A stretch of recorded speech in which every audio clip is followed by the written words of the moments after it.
Hi, welcome to my how-to for setting up and running SyncSort Ironcluster for EMR. My name is Greg Grubbs. I'm Product Manager for Cloud and Big Data Partners at SyncSort.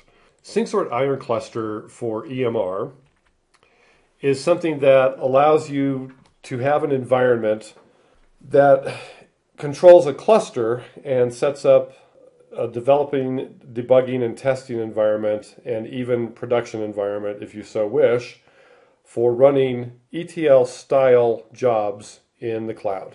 And that really means either ETL, if you already know what that means and deal with that on a daily basis, or data wrangling, perhaps, if you're a data scientist and know that cleansing and joining the data is a big part of your job just to prepare it for use. This is the type of thing that Ironcluster makes easy and provides great performance in the cloud. So you have the ability to develop MapReduce jobs entirely graphically and have a library of use case accelerators, which I believe I'll go into in later videos.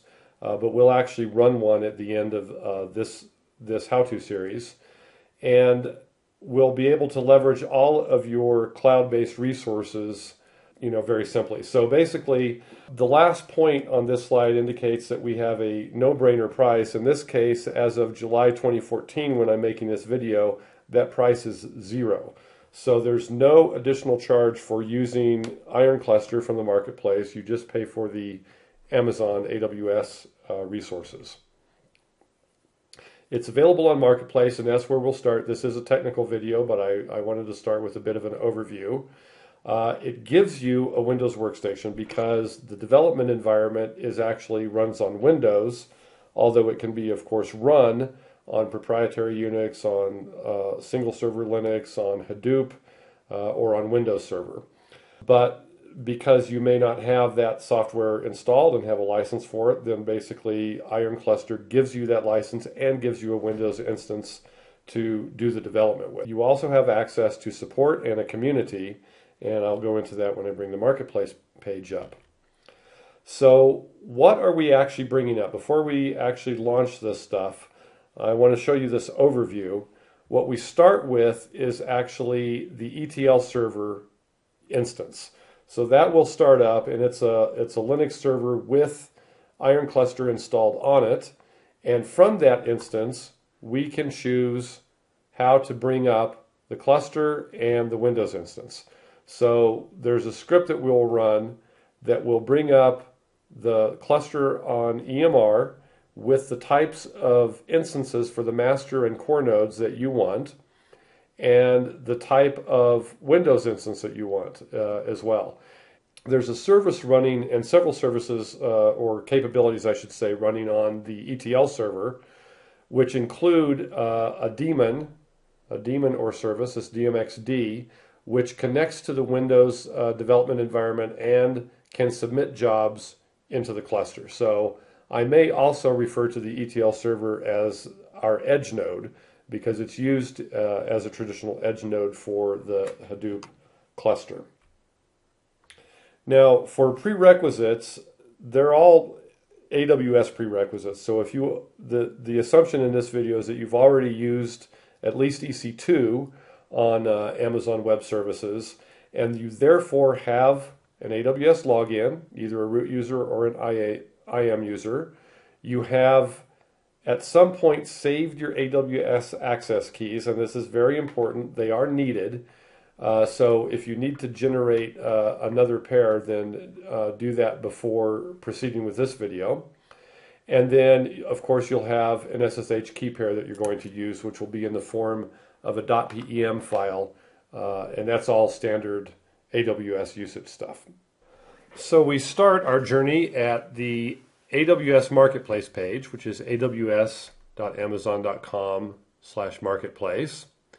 And we're going to search for SyncSort or Ironcluster. And you'll see we have several variations of offerings. There's an ETL or EC2 edition. This is not what we want. We want one of the things that run on EMR so that we can have a Hadoop cluster. So I will choose the 10 node version, And notice that on all of these for now, it's $0 per hour that we're charging for the Ironcluster tool and usage. And it will bring you to a page that has a couple things that I really want to highlight. The most important thing is that you will have a couple areas for resources. So there is an Ironcluster user guide, which is a PDF that you should download and go through. And there is an additional short training video in addition to this. And then we've got a community that I would very much encourage you to register with and participate in. This is all support and community participation that you have a right to as an Ironcluster user. It's not sales. So I really encourage you to make that contact and have a place to ask questions. So by all means, use the community. So to proceed, we may have to check out what our region is that we're running in. I run in US East, so I simply click Continue. So the next page brings us to our one-click launch, where we can verify version, region, and choose the instance type of the ETL server instance. So I'm going to choose an m1.large, make sure that that I'm using the right key pair that I want. I'm going to be using one called Ironcluster SE. And then launch with one click. And then that will allow us to go to the management console where we can see our instances coming up. So the one that I just chose is starting, and we'll wait for that to start running. And after a few minutes, that instance is ready to go. I always like to check to make sure that the status checks are done. So at this point, we're going to connect to the instance, and I will need its public IP or public host name, public IP DNS name. So I will copy that.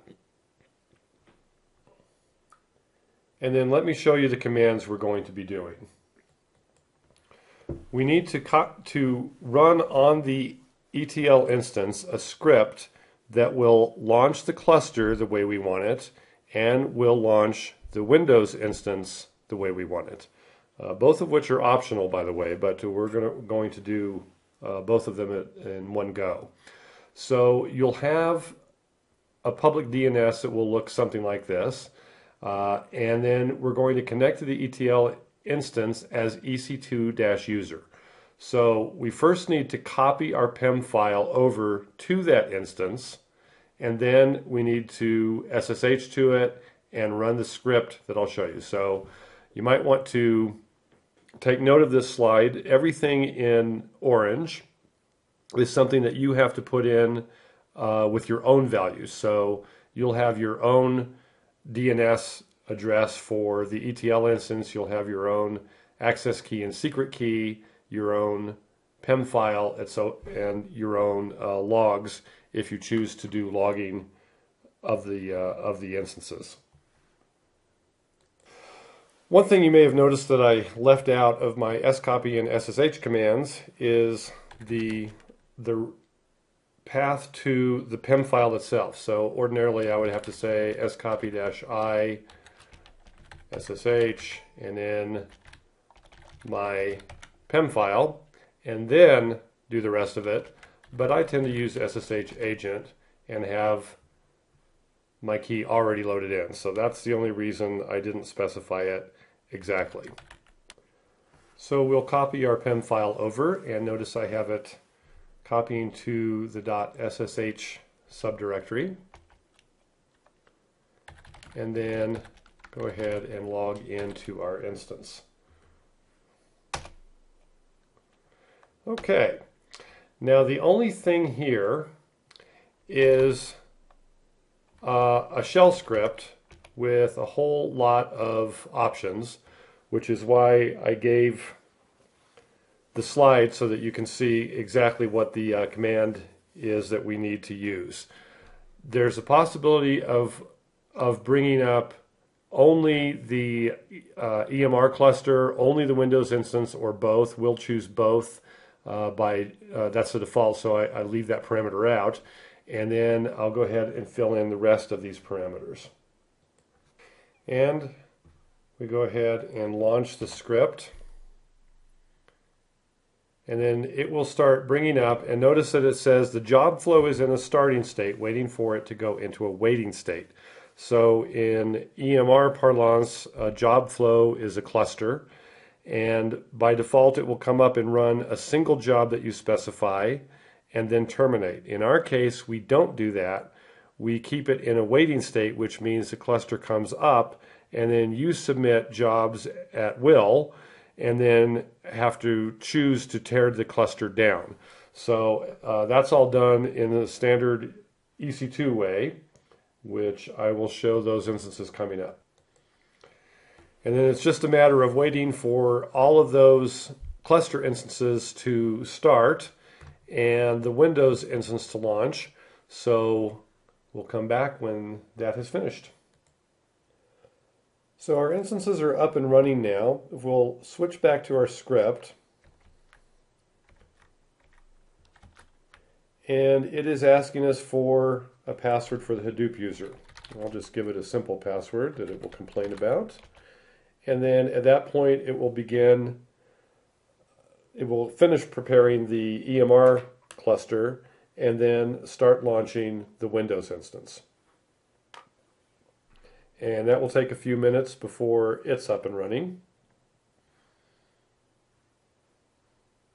And once that script is done, we can go back to the EC2 console and see all of our instances. So in this case, I have the 6 instances that comprise my cluster, the ETL instance and the Windows instance all running. And you can tell what they are by looking at the security group name. So we've got master and slave or core nodes, the ETL instance, and the Windows instance. So because it can take some time before the Windows instance is ready to actually log on to, there's one more thing that we can do in the ETL instance, and that is prepare our use case accelerators. So I'm going to switch user to the Hadoop user, and when we look there, we have a single script called prep cluster, and that just verifies that a couple of directories are there on HDFS ready for us, and they are already.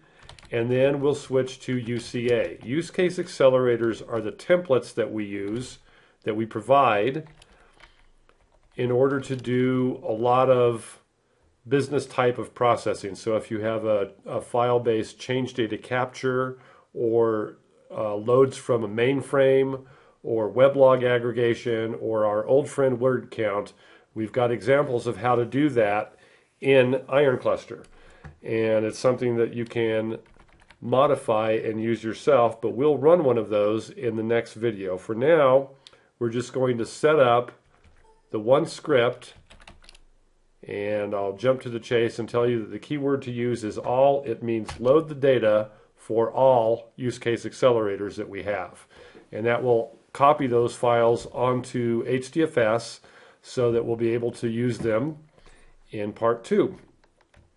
For now, I'm going to go back to the EC2 console and show how we get into the Windows instance. And we want to make sure that the status checks are done. And once that's ready, we'll be able to connect. And once the status checks are complete on our Windows instance, we want to select that instance and connect to it. We do that by going up to the Connect button and clicking on Download Remote Desktop File, and then Get Password. And that dialog is going to ask us for the very same PEM file that we used to bring up our first instance. And that's used to decrypt and give us a password for administrator. So we're going to copy that, and then I'll click on the downloaded RDP file, and paste the password in.